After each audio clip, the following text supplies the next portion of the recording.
চলে এলাম একটা নতুন ভিডিও নিয়ে। আজকের ভিডিও হবে আমাদের মারু সোনাকে নিয়ে গো। ওই যে রাতের কলকাতা ঘুরতে গেছিল না, সীমা এসেছিল, সীমা ডার্লিং এসেছিল, বুঝলে, সীমা ডার্লিং। তো চলো তার আগে ইন্ট্রোটা দিয়ে নিই, তারপরে ভিডিওটা শুরু করব। তো আমি পম্পা, আমার চ্যানেলে তোমাদের স্বাগত। বন্ধুরা ভিডিওটার সাথে থেকো, পাশে থেকো। ভিডিওটার মধ্যে যদি কিছু ভালো লাগে চ্যানেলটাকে সাবস্ক্রাইব করো। কোথা থেকে শুরু করবো না করবো সত্যি কিছু বুঝতে পারছি না, বুঝলে না। তো চলো সীমাকে নিয়ে আসছি পরে, তার আগে চলে যাই। আচ্ছা, মারু যেদিনকে সীমাদের বাড়িতে গেল, বন্ধুরা তোমরা কি এটা খেয়াল করেছো যে যখন বেরোলো মারু, যে শাড়িটা পরে সুন্দর করে সেজেছিল, যখন বেরোলো দেখবে একটু ভালো করে খেয়াল করে, কলাপসিবল গেটের ভেতরে একটা গামছা, লাল লাল রঙের একটা গামছা মেলা ছিল। আচ্ছা বন্ধুরা, তাহলে ফিরে আসার সময় কী থাকার কথা ছিল গো? কী থাকার কথা ছিল যে ওখানে ওই গামছাটাই মেলা থাকবে, তাই তো? তো আমরা ফিরে যখন আসলো মারু, তখন কিন্তু মারুর বারান্দায় দেখলাম লাল রঙের একটা নাইটি, সাথে গামছাটা আছে, বারান্দায় একটা লাইট জ্বলছে। লাইট জ্বলাটা অস্বাভাবিকের কিছুই নেই, কেননা আমরাও তাই লাইটটা জ্বালিয়েই বেরোই, যাতে ঘরটা বা বারান্দাটা অন্ধকার না থাকে। এটা একদম ন্যাচারালি ব্যাপার, এটার মধ্যে কিছু নেই। কিন্তু নাইটিটা কোথা থেকে এলো? ঘরের মধ্যে যদি কেউ না থাকে তাহলে নাইটিটা কোথা থেকে এলো? তাহলে তোমরা বুঝে নিচ্ছ তো, বুঝতে পারছো তো যে শস্যের মধ্যেই কিন্তু ভূত আছে। কিরে মারু, ঠিক বললাম তো? শস্যের মধ্যেই ভূত আছে। যাই হোক, মারু তো স্বীকার করবেই না।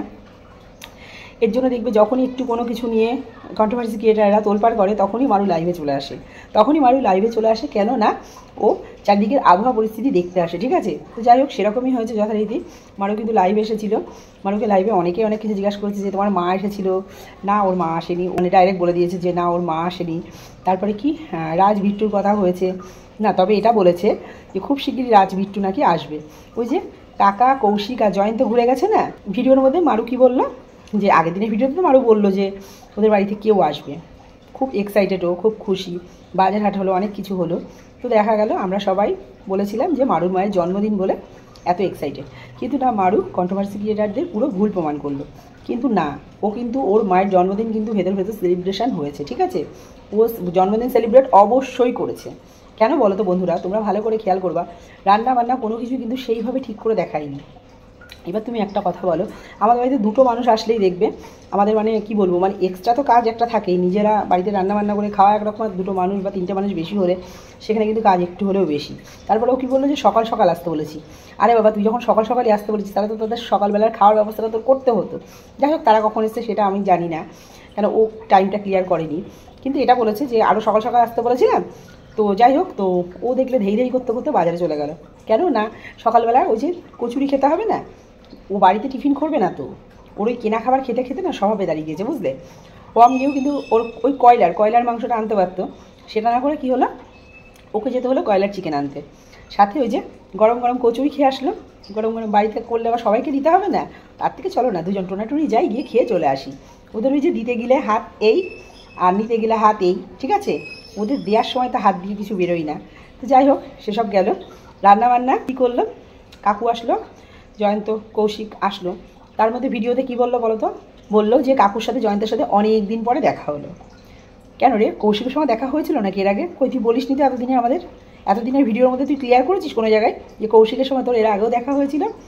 ও হ্যাঁ, তুই আজকে ক্লিয়ার করলি, বল যে তোর সাথে দেখা হয়েছিল। হ্যাঁ, দেখা তো হয়েছিল, ওই যে তোর বিয়ের দিন, ভাত কাপড়ের দিন। ক্যামেরা কে ধরে দিয়েছিল? কৌশিকই তো ধরে দিয়েছিল না?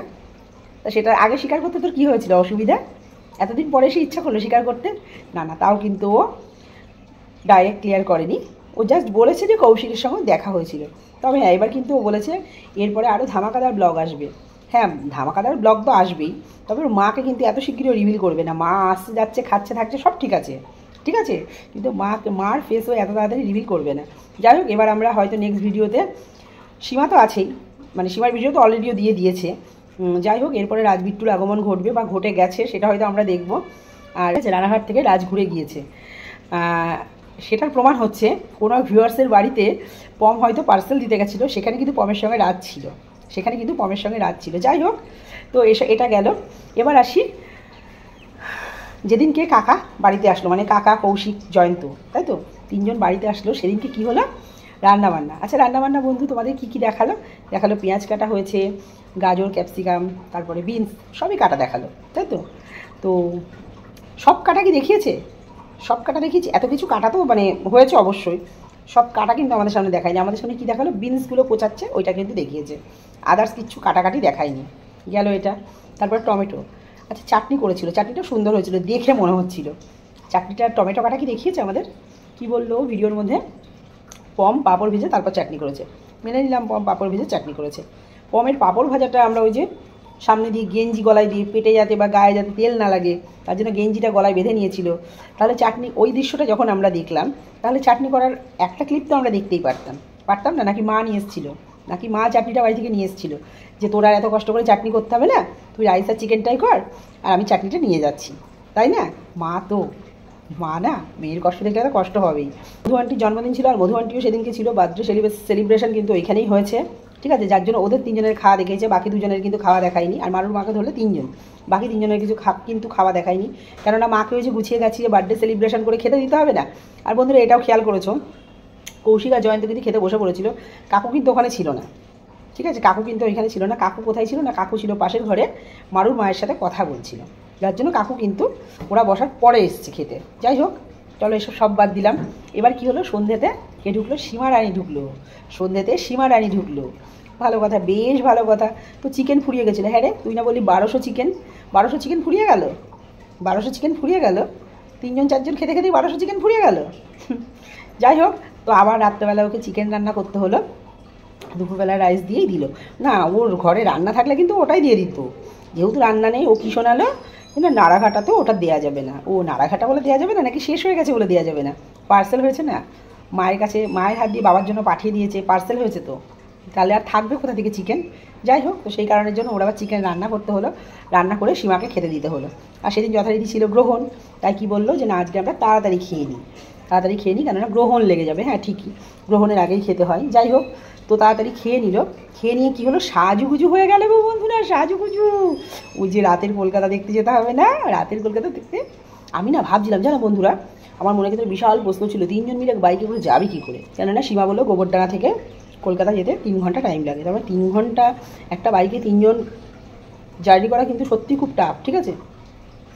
যাই হোক, তারপরে তো সব ও সীমা রোগা পাতলা হলে কি, ওরা 2 জন যথেষ্ট ভালো। তো যাই হোক, সেরকমই আর কি, 3 জন মিলে কিসে গেল। আমরা কিন্তু 4 চাকা দেখলাম না, কিন্তু 4 চাকার মধ্যে জাস্ট ছোট্ট একটা ক্লিপ নেওয়া হলো যে ওরা 4 চাকার ভেতরে আছে। আচ্ছা, সীমার ভাইকে ফোন করেছিল, সীমার ভাই এসেছিলো। আচ্ছা, সীমার ভাইকে আমরা দেখলাম না কেন? সীমার ভাই তো নাকি ভাইয়া নামের সাইয়া? এটা কি ভাইয়া নামের সাইয়া যে ভাইকে দেখানোই গেল না? সে ভাই খুঁড়তো তো হতে পারে, পিস্ততো হতে পারে, পাড়াতো তো হতে পারে, তো ভাইকে দেখালে কি হতো? আর ভাইয়ের সাথে তো কম বসতে পারতো, সেখানে না বসে কি হলো, এরা 2 জন পিছনে আর সীমা বসলো সীমার ভাইয়ের পাশে। কি জানি এটা ভাইয়া না ভাইয়া নামের সাইয়া। যাই হোক বন্ধুরা, তোমরা বুঝতেই পারছো। তো ওরা যেখানে যাওয়ার কথা ছিল, সীমা যেহেতু কলকাতা থাকে, তাহলে সীমার বোঝা উচিত ছিল যে এই টাইমের মধ্যে না যেতে পারলে বন্ধ হয়ে যাবে, তাহলে সেই জায়গায় গিয়ে লাভ নেই না।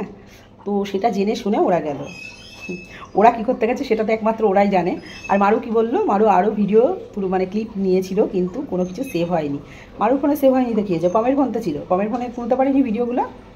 ও ও তো জানেই না যে ভিডিওগুলো ওর ফোনে সেভ হয়নি, বুঝলে? যাই হোক, ওরা কিন্তু সেদিনকে আমার যা মনে হয় যে পুরো ভিডিও আমাদের সামনে সেইভাবে ক্লিয়ার করেনি, কেননা এর মধ্যে অনেক, কি বলবো বলো তো, অনেক ঘাবলা আছে, বুঝলে? এর মধ্যে অনেক ঘাবলা আছে, যে কারণের জন্য ওরা কিন্তু সব কিছু দেখায়নি আমাদের, ঠিক আছে? তো যাই হোক, হঠাৎ করে ভিডিও শেষ হয়ে গেল সকালবেলা। ওরা নাকি আমাদের সামনে যেটা দেখিয়েছে যে সকালবেলাও ক্লারিফিকেশান দিতে বসলো যে আর বলো না গো, আমার ফোনে না একদম জায়গা ছিল না, যার জন্য কোনো ভিডিওই সেইভাবে শ্যুট হয়নি ঠিকমতো। আমি কত কিছু ভিডিও করেছিলাম জানো, এত কিছু ভিডিও করেছে। ভোর 4টের সময় বাড়ি এসেছে, বুঝলে? ভোর 4টের সময় বাড়ি এসেছে। কেন এত রাত এতক্ষণ লাগলো কেন? এর মধ্যে কি ঢুকু অনেক কিছু ছিল নাকি, যে কারণের জন্য ভোর 4টে বেজে গেল বাড়ি আসতে আসতে?